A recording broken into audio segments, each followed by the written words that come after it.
how long videos and pictures stay in Snapchat. And I was just like, that can't be, like, I've seen Nolan whenever he snaps, like when he goes and he's having fun, like he does videos, like there was absolutely nothing, no saved videos. And even my sister was like, yeah, that's suspicious. He made it to the island. He never made it home. Somewhere between the laughter of a holiday celebration and the tide rolling in off the Gulf Coast, an 18-year-old boy vanished. Not slowly, not quietly. He was there one moment, full of life, full of plans, full of a future that included football contracts and a family of his own. And then he was gone. The people who were supposed to bring him back came home without him. And when his mother went looking for her son, she did not find him. She found his phone, sitting inside someone else's house, miles from the water, miles from where her boy was last seen breathing. Think about that for a moment. The phone made it home. Nolan Wells did not. And the moment his parents started asking questions, something strange happened. Social media accounts disappeared overnight. Text messages vanished from a phone that had been in someone else's possession. Friends who were laughing over breakfast the very next morning suddenly had nothing to say without a lawyer in the room. A former judge came forward and said, on record, that in his professional opinion, arrests should have already been made. A community erupted. Protests filled the streets. Colin Kaepernick stepped in to fund an independent autopsy because the family did not trust the state of Mississippi to tell them the truth about how their son died. And through all of it, the sheriff stood before cameras and told the world there were no immediate signs of foul play. No signs of foul play. While a teenager's phone was sitting in a stranger's bedroom and his messages had been scrubbed clean, this case will disturb you. It should. There are details in this video that are deeply unsettling, not because of graphic violence, but because of something far more sinister. The calculated nature of what allegedly happened after. The silence, the coordination, the erasure. If you are sensitive to content involving the suspicious death of a young person, racial undertones within the justice system, and the kind of institutional failure that makes your blood run cold, please be advised before we go any further. This is not a comfortable story. It was never meant to be. Welcome to North American Crime Cases. If you are new here, this channel exists for one reason: to make sure the cases that powerful people would prefer stay quiet do not stay quiet. Hit subscribe right now so you never miss a case. And drop a comment below and tell us where in the world you are watching from tonight. We have viewers from every corner of this earth, and every single one of you matters to this community. Now, let us talk about Nolan Wells, and let us talk about every single question that still does not have an answer. His full name was Nolan Xavier Wells. He was 18 years old. He grew up in Ocean Springs, Mississippi, a coastal town sitting just east of Biloxi on the Gulf Coast, the kind of community where Friday night football draws the whole town out, and the athletes who play it carry something of the town's identity on their shoulders. Nolan Wells carried that weight well. He was a multi-sport athlete at Ocean Springs High School, but football was where he lived. He played wide receiver, and anyone who watched him work understood quickly that this was not a teenager going through the motions of a high school sport. His stats told part of the story: 712 receiving yards, 12 receiving touchdowns, 15 yards per catch, 58 receptions, and 12 defensive tackles across 3 games, with 5 pass breakups. But the numbers were not the most important thing about him. His head coach at Ocean Springs, Jake Bramlett, said it directly when the news of Nolan's death broke. He said they were devastated by Nolan's passing, that he was the kind of son, teammate, friend, and student that every coach hopes to have in a program, and then he added something that separated Nolan from the standard tribute. He said Nolan was so much more than an outstanding football player, that he carried himself with humility, treated others with respect, worked hard, and led by example. That his character spoke louder than his accomplishments. That he was loved deeply by his teammates and coaches. Those are not words a coach reaches for lightly. Those are words earned over years of showing up and being exactly who you say you are. Ocean Springs High School principal Dr. Jacob Dykes also spoke publicly after Nolan's death. He described him as a remarkable student, teammate, and brother, and said he would be remembered as an extremely kind and hard-working young man who left a lasting impression on his teachers, coaches, teammates, and the broader community. On February 5, 2025, Nolan Xavier Wells signed with Southwest Mississippi Community College to continue his football career as a wide receiver. It was National Signing Day, and when a local news crew from Locks asked him what the moment meant to him, He did not talk about himself. He said it was truly a blessing to be there with some of his best friends and teammates, that most of them were all going to college together, and that it was just truly a blessing. That was the second time he used the word blessing in the same breath. He was not performing gratitude. He meant it. Southwest Mississippi Community College later confirmed he was majoring in general business, a detail that fits with what his family said about who he was becoming. His father, Elmore Wansley, described his son as a born people person and a silent leader, not the kind who commanded attention with speeches, but the kind whose consistency and work ethic made the people around him want to be better. Elmore recognized it because it mirrored something in himself. He had always been more about action than words, too. What moved Elmore that final summer was watching Noland mature past the version of himself that played football because it was fun. He was beginning to understand it as a business. That if he wanted to go further, he had to approach training and preparation differently than he had before. He spent the entire summer working toward that, deliberately, with a focus his father had not seen from him at that level before. Noland had specific goals. He had a timeline in his head. He talked to his father about what he wanted to accomplish: sign deals, build something, make the people who believed in him proud. Elmore would tell him to slow down, take it one step at a time, put in the work and everything else will follow. Elmore said this was Noland's time. He believed it completely. Noland's mother, Christine Wansley, is a nurse practitioner. She spoke about her son in ways that went beyond the language of a grieving parent reaching for something to say. She described him as a light, someone whose energy filled a room before he physically entered it. She talked about a math class. A special needs student asked a question, and before the teacher could respond, Noland quietly got every other student in the room to put their hand down so that student could answer without being overshadowed. When the student got it right, Noland started celebrating, and the entire class followed. The teacher emailed Christine specifically to tell her what her son had done that day. Christine said that was exactly who Noland was. Someone who noticed the person most likely to feel left out and did something about it without being asked, and without making it about himself. She also said she used to warn him about that heart. She told him that not everyone would return that kind of love, that he had to be careful with it. He heard her every time, and then he kept loving people anyway. She also shared another story that has stayed with the people who heard it. When Noland was a toddler, his parents were in the middle of an argument. He ran into the room in his diaper and started dancing to break the tension. His parents wound up laughing. Christine said Noland never lost that instinct. He did not like to see people argue. He did not like division. He was a peacemaker from the time he could walk, and that never changed. Noland had 5 siblings, an older sister, twins, and 2 younger siblings. Elmore said all of them were hurting deeply. Of all the children, Elmore noted that Noland had the best sense of humor in the family. But it was the bond between Noland and his younger brother that Elmore spoke about with particular weight. The 2 boys played the same position. As Noland's focus on training intensified that summer, his younger brother's drive intensified alongside it. The younger boy was watching what his older brother was building, and deciding he wanted to build something too. Elmore said they were becoming men. He said he had been looking forward to watching both of them have outstanding years. Both of them. At the same time. Noland's grandfather, Christopher Wells Sr., was also vocal in the days following Noland's death. He had been present during the search, he called for answers, and he asked the public to give the family space to grieve while the investigation continued. He revealed that Noland's parents had prayed for a positive outcome during the search, but had also been quietly preparing themselves for the worst. Noland was God-fearing. His social media bio described him plainly as a follower of Christ before listing anything else about himself. He stood 6 feet 2 inches tall and weighed 190 pounds.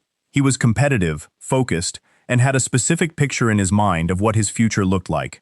On the evening of July 3, 2026, Noland cooked salmon for his family before gathering his things to spend the night at a friend's house ahead of the 4th of July holiday weekend. His car went with him. Christine watched him leave. She described the goodbye simply and precisely. Hug, kiss, and he left. That Monday, 3 days away, he was due to report to Southwest Mississippi Community College for preseason football camp. The work he had put in all summer was about to be tested. This 4th of July trip was his last chance to breathe before locking in for the season. His last hurrah, as his family called it, before the business of football took over. Elmore Wansley had one standing rule that Noland had heard many times and knew by heart. If you go with a group, you stay with a group. Do not separate. Safety is in numbers. Every time his father said it, Noland said, "Yes, sir." He always said, "Yes, sir." To understand what happened to Nolan Wells, you first have to understand where it happened. Because the location is not just a backdrop to this story, it is a factor in it.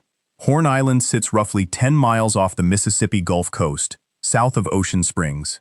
It is part of the Gulf Islands National Seashore, a 160-mile stretch of protected coastline managed by the National Park Service spanning Mississippi and Florida. Congress designated Horn Island a wilderness area in 1978, and it has remained deliberately undeveloped ever since. The National Park Service website states it plainly.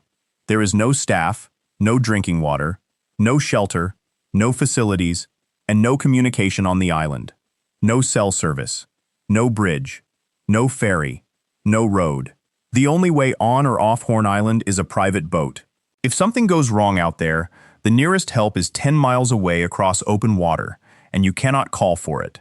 The northwestern tip of the island, where Nolan Wells was last seen alive, carries a specific physical danger that most people visiting for the first time would not anticipate. Brian Trasher, Vice President of the United Cajun Navy, the nonprofit volunteer search and rescue organization that joined the search for Nolan, told NPR directly that there are parts of that northwestern tip where you could be in 3 feet of water and then 20 feet of water within just a few steps. That kind of sudden depth change in open water, with strong currents running through that end of the island, is exactly what Jackson County Coroner Bruce Lind was referencing when he confirmed that multiple drowning deaths have occurred in the barrier islands over the years. That is the documented history of the water surrounding the spot where Nolan Wells spent his final hours. For people who grew up along the Mississippi Gulf Coast, Horn Island is not exotic. Boating out to the barrier islands on a holiday weekend is a normal thing to do. Nolan had been there before. His family confirmed it was not an unfamiliar destination. On the morning of July 4, 2026, Nolan and his group of friends departed from a private dock in the Ocean Springs area. GPS tracking data from the Mississippi Department of Marine Resources, later obtained by CBS News, confirmed the boat arrived at Horn Island at 11:14 a.m. They were not alone out there. The United Cajun Navy vice president told CNN he spoke with multiple people who had been on Horn Island that day and described the beach as packed with boats and people, some of whom had been drinking. According to Trayston Shepard, who later spoke publicly about what happened, alcohol consumption within the group was underway from late morning. The day moved forward the way those kinds of days do, loud, open, unstructured. Sometime during the afternoon, Nolan met a young woman on the island. This was not a prior connection. They met that day for the first time. Around 3 p.m., Nolan Xavier Wells was seen for the last time at the northwestern tip of Horn Island. Blue swim trunks. Sunglasses. That is the last confirmed sighting. Warren, one of the friends who made the trip, also placed his last sighting of Nolan at around 3 p.m., which his stepmother Ashley Cole, a Jackson County Chancery Court judge, later confirmed publicly in a Facebook post she made specifically to address the rumors circulating online. At approximately 4:30 p.m., the boat left Horn Island without Nolan. This is not disputed. GPS data confirmed the departure time as 4:31 p.m. According to Ashley Cole's public statement, the boat began taking on water and experienced a bilge pump failure, which is the pump responsible for removing excess water from the bottom of a vessel. Emergency dispatch audio obtained by NBC News captured one of the teenagers on the boat calling a private towing company and saying, "We are at the west tip of Horn. Our bilge pump stopped working. We are sinking. Can you all please come?" The boat was towed approximately 3 miles before regaining normal speed and returning to the mainland dock. Nolan was not on it. What Nolan said before that boat left is where the accounts split completely.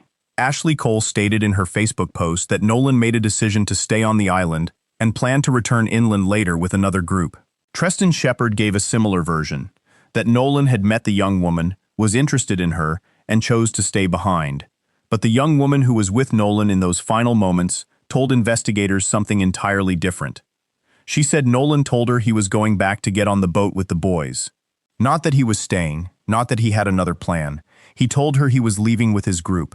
Javon Williams, one of Nolan's closest childhood friends who was also present on the island that day, told CNN what he knew about how Nolan operated. He said he had never known Nolan to stay back while his friends leave, that Nolan was always the kind of person where if he rode with you, he came back with you, and that was how he had always been every single time. The family echoed this directly, Christine and Elmore had both said they could not fathom why he would separate from his group. And Elmore's standing rule, the one Noland had heard and repeated back with a yes sir more times than either of them could count, was simple. If you go with a group, you stay with the group.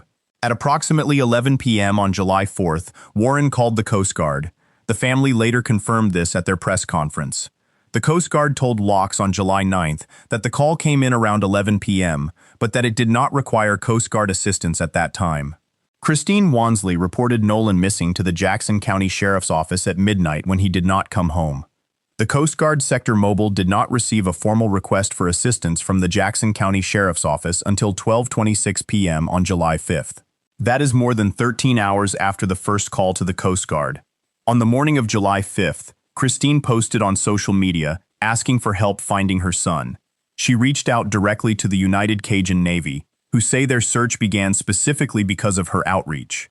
The weather cut the first day of searching short. The effort resumed the following morning with the help of a Coast Guard helicopter, alongside teams from the Department of Marine Resources and rangers from the Gulf Islands National Seashore. If you are watching this case unfold and you want to be here for every development as it comes, the autopsy results, the grand jury process, everything, subscribe to North American Crime Cases right now. We follow these stories all the way through. Hit subscribe and stay with us because this case is far from over. At around 8:45 on the morning of July 6, 2026, a National Park Service park ranger found a body in the water near the northwestern tip of Horn Island. Sheriff John Ledbetter confirmed authorities had received the call. Noland's family was asked to come to the Lake Mars boat launch in Jackson County, where they were met by Sheriff Ledbetter and Coroner Bruce Lind. From there, the family was taken to the coroner's office in Pascagoula to identify the body. Just before 1 p.m., Christine Wansley confirmed her son's death on social media. The following day, July 7th, Coroner Lind confirmed through dental records that the body was Noland Xavier Wells.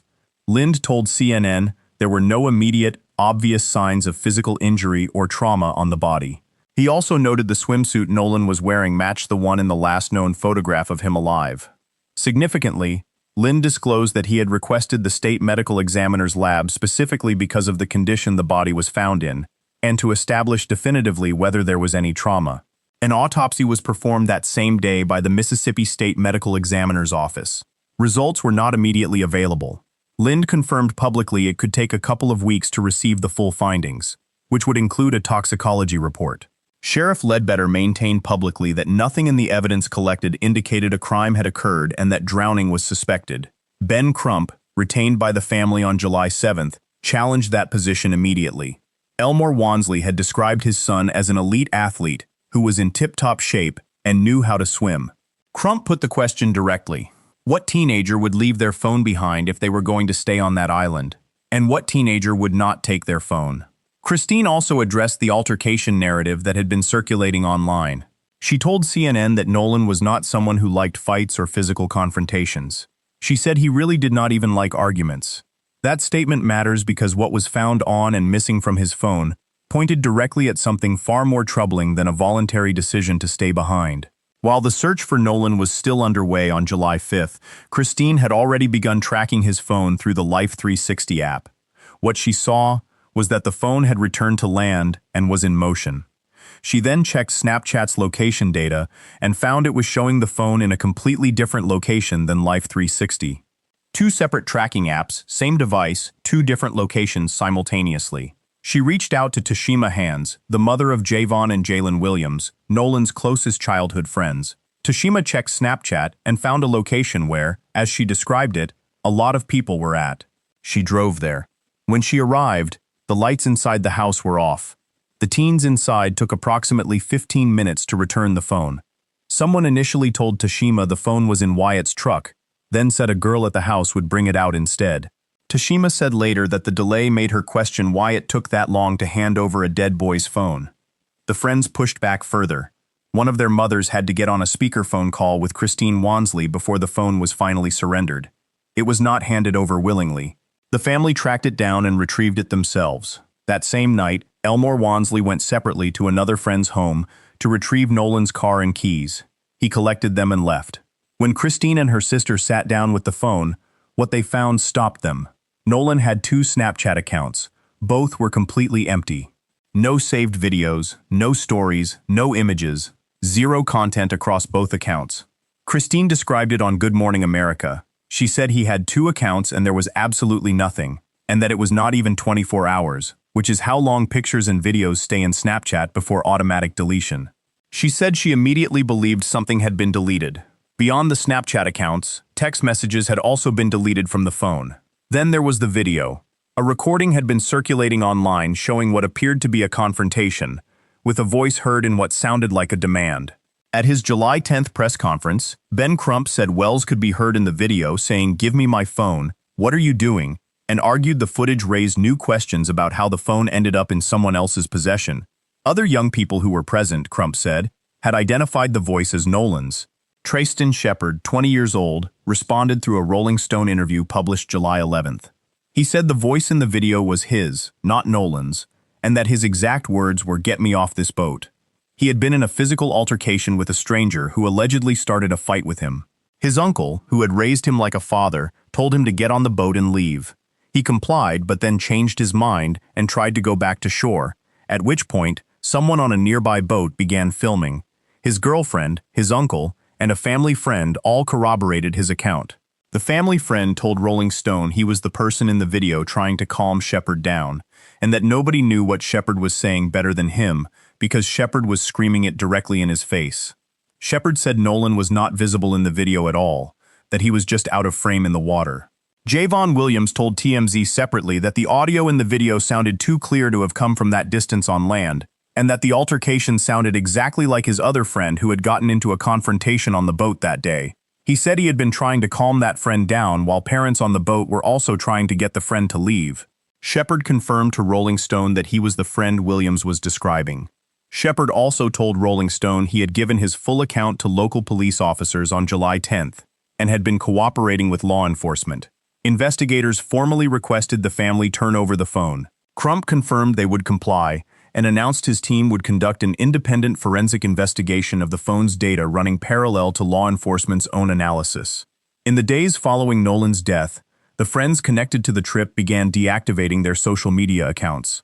Ashley Cole, Jackson County Chancery Court judge and stepmother of Warren, posted on Facebook at 9:15 p.m. on July 7th to address the rumors directly. She said she had deactivated her own account because photos of her minor children had begun circulating online, and she feared for their safety. She added that her family was not trying to impede the investigation in any way. Of the named individuals connected to the trip, Eli, also known as Jax, Eric, Wyatt, Warren, and Morgan, all had retained legal representation.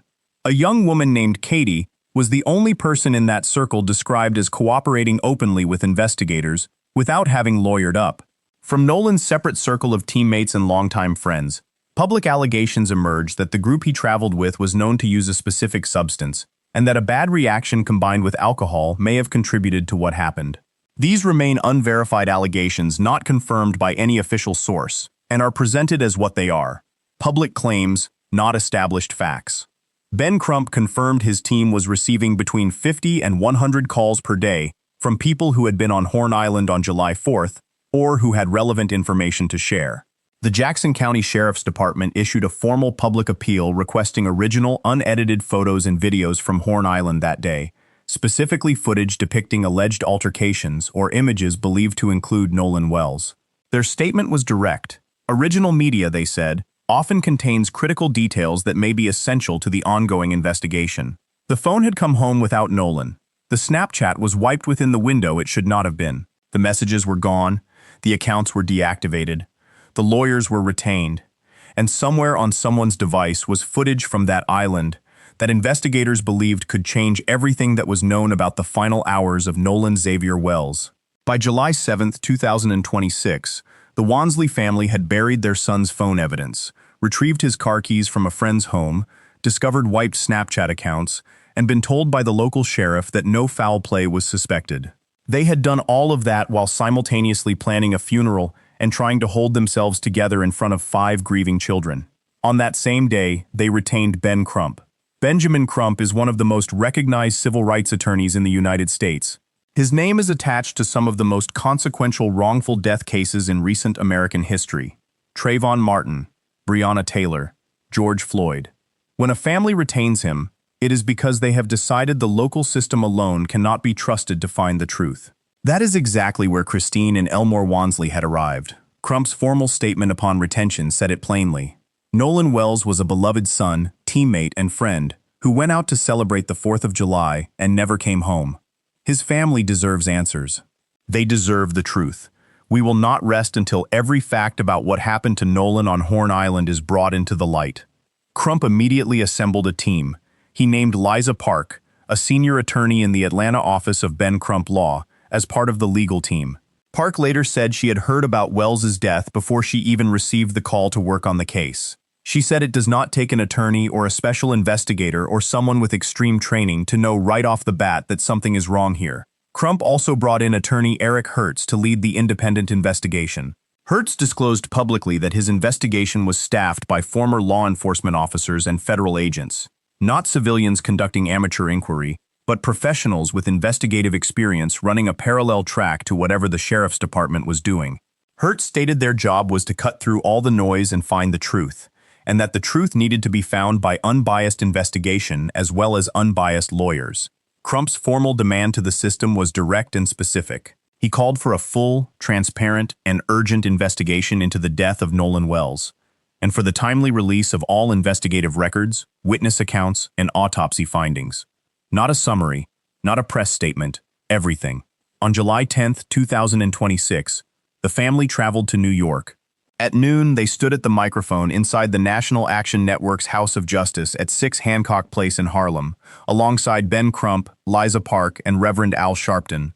Filmmaker Spike Lee also showed up to the press conference to stand in solidarity with the family. The Mississippi NAC released a formal statement that afternoon confirming they would actively monitor the investigation, with the full backing of NACA President and CEO Derek Johnson and the national office, stating they would not rest until all facts were brought to light and accountability was established. Reverend Al Sharpton opened the press conference. He told the assembled press and the watching public directly, "What we have been told does not make sense." He said it was clear that the situation must have the most thorough and objective investigation to lead to justice. He described his concern that local authorities had already, in his judgment, seemed to mishandle where the case was going. He confirmed he would officiate Noland's funeral service and said the goal of that service would be to seek unity and extol what this young man represented. Christine Wansley stepped to the microphone. What she said in that moment, with her voice beginning to break, became the defining statement of everything the family was fighting for. She said, "We just want to know. We just want to know what happened and why our baby did not come home.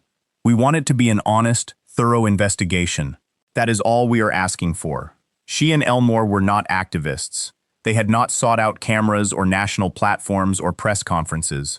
They were parents who wanted to know what happened to their son, and the answers they had been given so far did not hold up against the evidence their own family had uncovered. At the end of the press conference, Christine addressed the protests that had already begun in Ocean Springs, organized by Noland's friends. She pleaded for them to remain peaceful and invoked her son's character directly. She said Noland was not someone who liked fights and that he really did not even like arguments. She told people not to go out there trying to be tough, to just think about what Noland would want, and she said with certainty that he would not want that type of behavior. It was, in its own way, one of the most complete descriptions of Noland Wells offered during any public appearance, delivered by his mother, in his honor, at the moment the nation was watching. The community response crossed every line the case's critics assumed it would not. Peaceful demonstrations took place both in Ocean Springs and in New York. White residents of Ocean Springs stood alongside black community members demanding answers. The family had asked for peace. The people who showed up delivered it. Behind the public press conference, the family was making a decision about Noland's body that reflected precisely how much trust they had in Mississippi to give them the truth. They had his body flown from Mississippi to Washington, D.C. for an independent autopsy. Crump stated the reasoning without softening it. He said the family had distrust of Mississippi law enforcement officials giving them a fair investigation where their black son ended up dead after going out on a boat with 3 young white men. He said they wanted to make sure they had a doctor with no ties to Mississippi law enforcement to do an independent examination of their son's body. The forensic pathologist chosen to perform that examination was Dr. Roger A. Mitchell, Jr., president of the National Medical Association and of Howard University Hospital, and a former chief medical examiner for the District of Columbia. Dr. Mitchell had previously performed a second autopsy on LaShawn Thompson, who died while incarcerated in Fulton County Jail. That autopsy had also been funded by Colin Kaepernick. This was not a randomly selected doctor. This was one of the most credentialed forensic pathologists in the country, with a specific track record in high-profile cases where families did not trust the official findings. Colin Kaepernick funded the independent autopsy in full. The former NFL quarterback and activist stepped in without being asked publicly, and his contribution made the Washington, D.C. examination possible. As of July 11th, Crump told reporters the independent autopsy results were expected very soon. The Mississippi State autopsy remained pending, still awaiting toxicology results that Coroner Lind had already said could take weeks. Tyler Perry committed to covering all of Noland's funeral expenses in full. Perry explained his decision in a statement on Instagram that went beyond a simple act of generosity. He wrote as a son of the South, and a person who to this day questions the death of his own nephew in a Louisiana prison, and as an advocate who had been fighting for years to get answers for Marsha Williams about what happened to her son Terrence in Florida, he knew what it was like to not have the answers that loved ones so desperately need. He said the agony was debilitating. He said it was his hope that Noland's parents and all who loved him would get to the truth of what happened in Mississippi. Byron Allen donated $100,000 to the GoFundMe set up for the Wells family. Contributions from other public figures including rapper and actor Lil Rel Howery and Auburn quarterback Deuce Knight also came in. As of the most recent reporting, the GoFundMe had raised more than $647,000. Christine had said from the start that for those who could not donate financially, she was asking only for prayers, and that even a prayer was more than enough.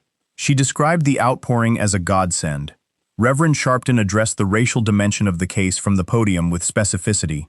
He noted that Noland was one black person with 3 young white men who happened to end up with his phone and happened to end up with his keys, and that Wells's mother was the one who had to track his phone down herself because the friends never voluntarily disclosed they had it. That framing, the phone, the keys, the silence, the lawyers, the Mississippi setting, was what Sharpton said did not add up, and what he said required a higher level of scrutiny than the local investigation had applied.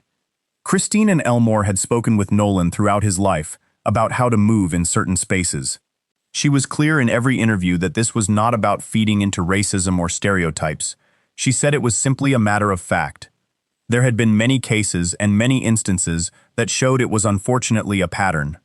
Mississippi's racial history in the criminal justice system is not a matter of perception. It is documented, spanning decades, and includes cases where overwhelming evidence produced no accountability. Crump and the family were not reaching for that history to sensationalize the case. They were naming it as the context in which this investigation was unfolding. Crump said it with the kind of directness that left no room for reinterpretation. He said they refused to sweep Noland Wells's death under the rug. He said they refused to just let his death be in vain. He said they were going to make sure they got to the truth, the whole truth, and nothing but the truth. Because Noland, he said, deserves it. If you have been watching this video and you are not yet subscribed to North American Crime Cases, this is the moment. We are following this case through every development, the autopsy results, the grand jury, everything that comes after. We do not drop stories when they stop trending. Subscribe right now and be here when the answers come. Because they are coming. While the family was building their case from the outside, a voice emerged from inside the legal system itself. Not a commentator, not a social media personality. A man who had spent years sitting on the bench in Mississippi, signing the very documents at the center of this case. Search warrants, arrest warrants, preliminary hearing orders, and who decided he had seen enough to speak publicly about what should have happened and what had not. His name is Carlos Moore. He is a Mississippi native from Moss Point, a graduate of Florida State University College of Law, and the managing partner of the Cochran firm Mississippi Delta, based in Grenada, Mississippi. In July of 2017, he was appointed as the first African-American municipal judge pro tem for the city of Clarksdale, Mississippi. In May of 2020, he was named the first African-American municipal judge pro tem for the city of Grenada. Across both jurisdictions, he spent approximately 6.5 years on the bench, presiding over initial appearances, preliminary hearings and arraignments, and signing countless arrest warrants and search warrants. He knows the process from the inside because he was the process. It should also be noted that the Mississippi Supreme Court ultimately removed Moore from both judicial positions following proceedings by the Mississippi Commission on Judicial Performance related to his social media activity and public commentary while on the bench. He had already resigned from his Clarksdale position before the ruling, having joined a law firm in Atlanta. He is no longer a sitting judge. He is a practicing attorney. But his 6.5 years of direct experience signing the exact documents at the center of the Noland Wells case, search warrants, arrest warrants, gives his analysis of what should have happened a specific weight that general legal commentary does not carry. When he speaks about what a judge should have done and when, he is describing a process he participated in directly for years. Moore was careful to open his public commentary with a position that separated his analysis from the noise surrounding the case online. He said he was not rushing to a murder conclusion. He was not declaring anyone guilty of anything. What he was doing was calling out every procedural failure he could identify, because there were several, and they were significant, and he was not going to stay quiet about them. His first and most fundamental point was about search warrants. In a case involving a suspicious death, with contradicting witness accounts, digital evidence already identified by the family themselves, a phone that had been in someone else's possession without consent, and deleted messages, search warrants should have been presented to a judge and signed within the first 7 days. That is the standard expectation for a thorough investigation. Moore stated clearly that on the timeline he would have expected as a former sitting judge. That did not happen in the Noland Wells case. He went further. He publicly asked why the boat had not been taken by law enforcement as evidence. He questioned whether the owner had cleaned it or rented it out before anyone processed it. He asked why a warrant had not already been signed to examine the boat for any physical evidence. That detail, the boat itself as a potential crime scene, had received almost no attention in the broader public conversation, and Moore raised it specifically. To understand why the warrant question matters, the probable cause standard needs to be understood in plain terms.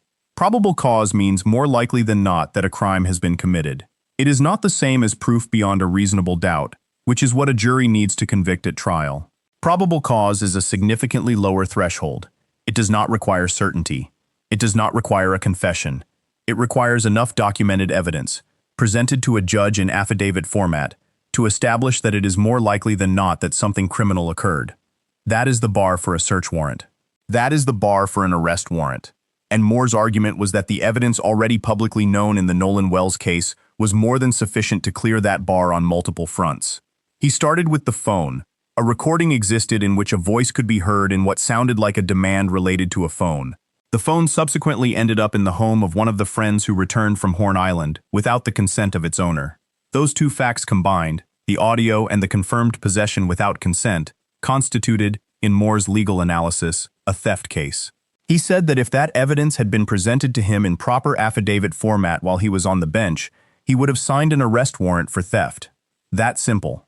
And once someone is under arrest for something, Moore explained, the pressure of that situation produces information that a voluntary conversation never does.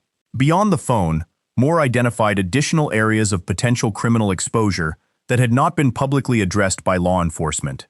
Someone provided alcohol to minors on that boat and on that island.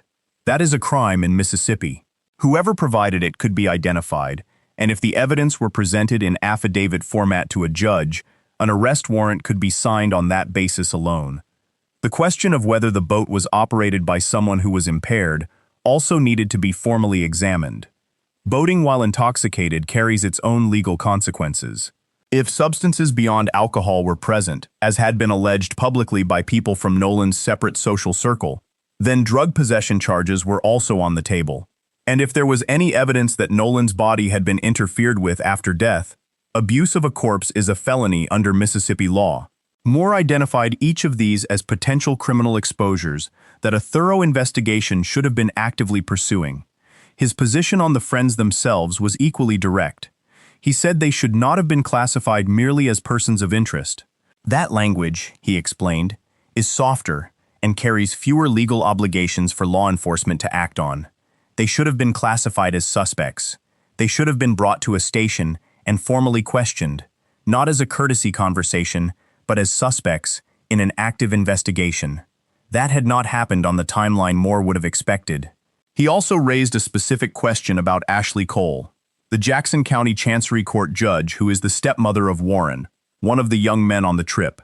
Moore noted publicly that he hoped Judge Cole would not put her career in jeopardy through any action or association connected to this case. That statement, made publicly on his Facebook page, carried a weight that people familiar with judicial ethics immediately understood. A sitting judge whose family member is connected to an active investigation is in a complicated position by definition. Moore was raising that complication on the record. Moore's call for federal involvement was not framed as a political statement. It was framed as a practical one. He called specifically for the Department of Justice Civil Rights Division, the FBI, and the Mississippi Bureau of Investigation to be brought in if local law enforcement could not conduct a fully impartial investigation. His reasoning was simple. If the people responsible for investigating a case have personal or professional relationships with the people connected to it, they have an obligation to step aside. He said directly that if you can do your job fairly, step up. If you cannot, step aside. Too many educated people were watching this case for anyone to get away with sweeping it under the rug. The racial dimension of his analysis was grounded in documented history rather than emotion. Moore said that had the racial identities of those involved been reversed, had it been a young white man found dead after spending the day with a group of young black men, with the phone in one of their homes, with deleted messages, with lawyers retained before a body was confirmed, arrests would very likely have already been made within the first week. He was not describing what might happen in theory. He was describing a pattern he had observed from inside the Mississippi legal system over years of practice and time on the bench. He invoked Emmett Till directly. Till was a 14-year-old black boy murdered in Mississippi in 1955. The evidence of what happened to him was overwhelming. The men responsible later confessed in a magazine interview after being acquitted by an all-white jury. Nobody was ever held accountable. Moore said that was 1955, and that in 2026, he hoped for a different outcome. He was not reaching for that reference as rhetoric. He was naming it as history and placing the Noland Wells case inside the same state, the same institutional structures, and the same patterns that history documented. On what he believed should happen next, Moore was measured and specific. The autopsy results, both from the state and from the independent examination in Washington, D.C., were the most critical missing piece. Once those results were in hand, and combined with affidavit format witness statements, digital evidence from the phone forensic analysis, and any video footage from the island on July 4th, a judge would have what they needed to evaluate whether probable cause existed to sign an arrest warrant for a more serious charge. He believed the evidence, once properly compiled and formatted, would lead there. His sharpest observation required no legal expertise to understand. He said that anyone whose best friend accidentally drowned would be too consumed with grief to immediately retain legal counsel. That the instinct of someone who witnessed or was present during an accidental death is not to call a lawyer, it is to grieve. The speed and coordination of the legal response in this case, with lawyers being retained before a body had even been officially confirmed through dental records, was not the behavior of people processing a tragic accident. It was the behavior of people who believed they might need protection from what an investigation could find.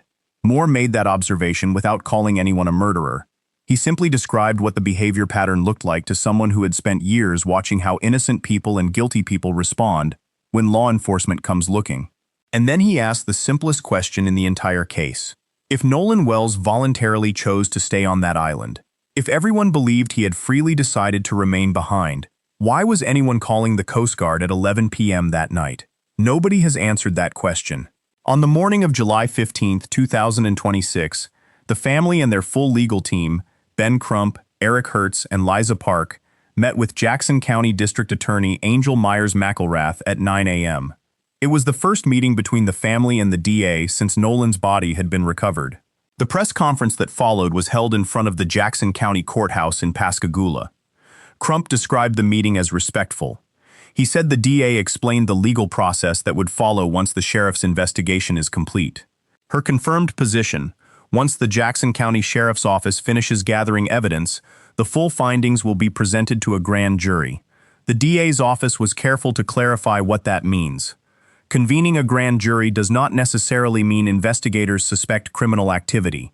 In Jackson County, it is standard procedure for most unnatural or suspicious deaths. The grand jury will receive the evidence and make its own determination. Crump's statement following the meeting was precise and direct. His verified words, "A thorough investigation must be completed. and the district attorney must put every relevant fact before the grand jury. Nothing held back, nothing overlooked. The cell phone was addressed specifically at the press conference. Crump announced that both sides had agreed to a mutual inspection of Noland's phone, with experts from the family's team and from law enforcement examining the same device and the same data simultaneously. His exact words, "We also agreed that we would have a mutual inspection of the cell phone with our experts and their experts." Attorney Eric Hertz is helping lead the investigation team with former law enforcement experts who are going to help with the cell phone download, so everybody will be able to see at the same time what the cell phone has. That arrangement was designed, as Hertz described it, to keep both sides accountable to the same evidence and eliminate any future dispute about what the device contained. The FBI's role was also formally confirmed on July 15th.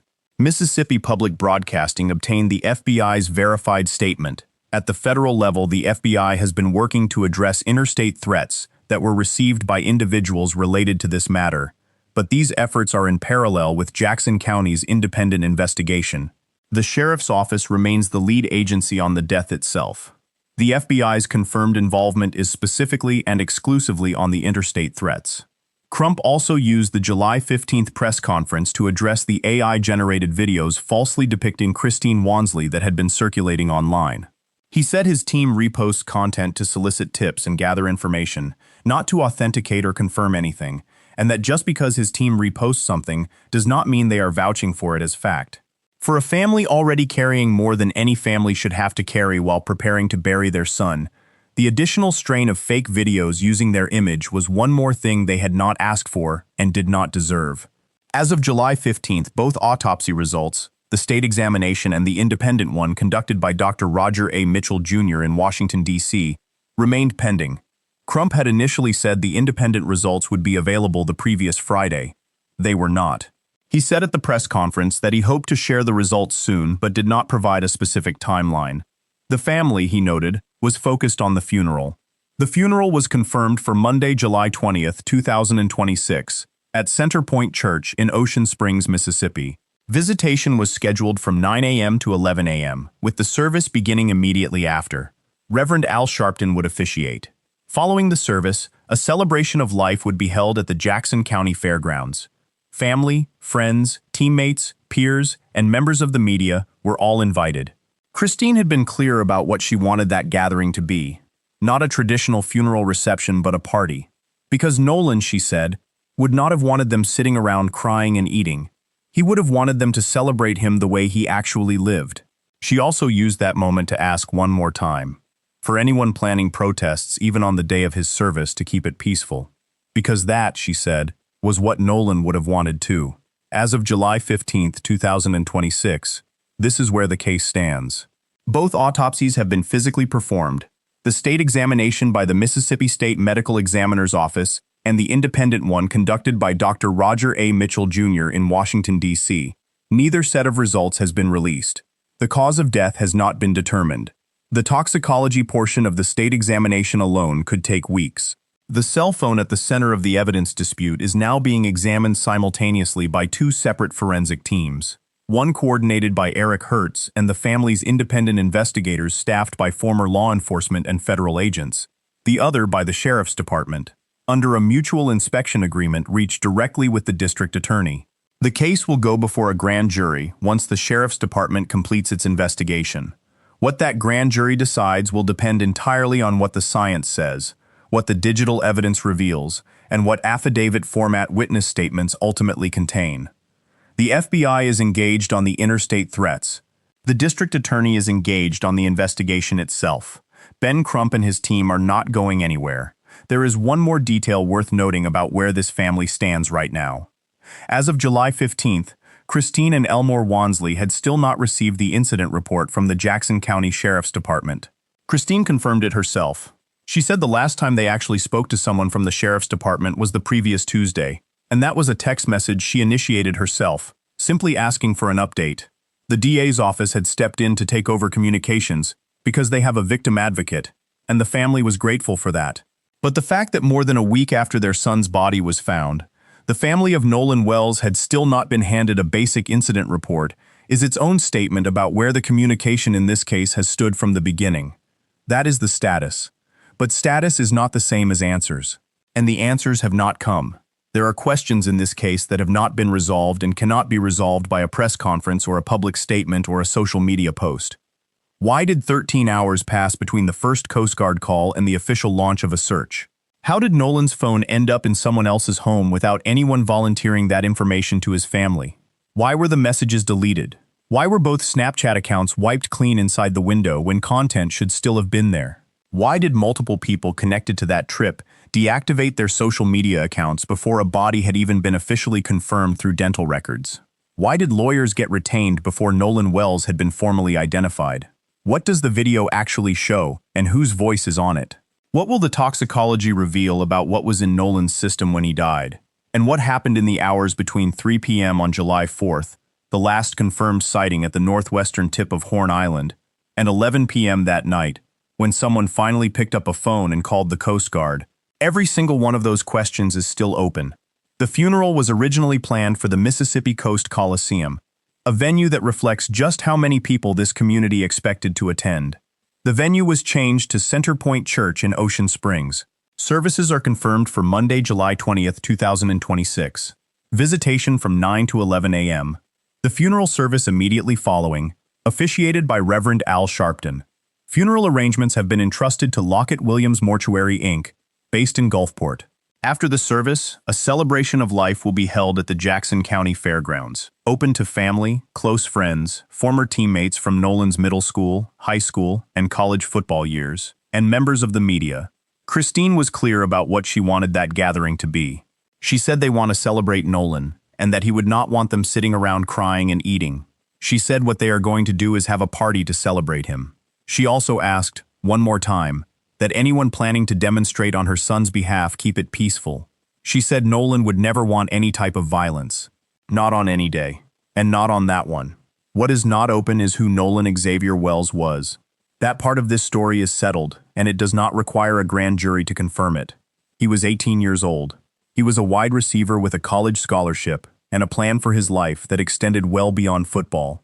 He was a young man who cooked his family salmon the night before he left, who said goodbye with a hug and a kiss, who carried a rule his father had given him. If you go with a group, you stay with a group. He was a silent leader whose work ethic made the people around him better without him having to say a word about it. He ran into a room as a toddler in his diaper and started dancing to stop his parents from arguing. He got an entire classroom to put their hands down so one student who might have felt invisible could have a moment to shine and be celebrated. His younger brother was becoming a better version of himself because of the standard Noland set every single day. His father had been preparing to watch both of his sons have outstanding years, together, at the same time. That Monday, 3 days after July 4th, Noland was supposed to walk onto a college football field and begin the rest of his life. He never got there. His family is still waiting for answers. His mother is still fighting. His father is still standing. The questions that Horn Island has not answered are still open. And somewhere in the data on a phone, in the findings of 2 autopsies, in the footage from that island on the 4th of July, and in the testimony of everyone who was there that day, the truth about what happened to Noland Xavier Wells is waiting to be found. North American crime cases will be here for every development as it comes. When the autopsy results are released, we will cover them completely and accurately. When the grand jury convenes, we will be here. When this case moves, in whatever direction it moves, we will bring it to you without dropping it when the headlines move on. That is what this channel exists to do. If you are not yet subscribed, do it right now. This case is not over, not by a long way, and you do not want to miss what comes next. Drop a comment below with the one question about this case you most want answered. We read every single one, and they matter. And if you believe Noland Wells deserves more attention than he is getting, share this video. His family has asked for nothing except the truth. The least we can do is make sure the world keeps asking for it alongside them.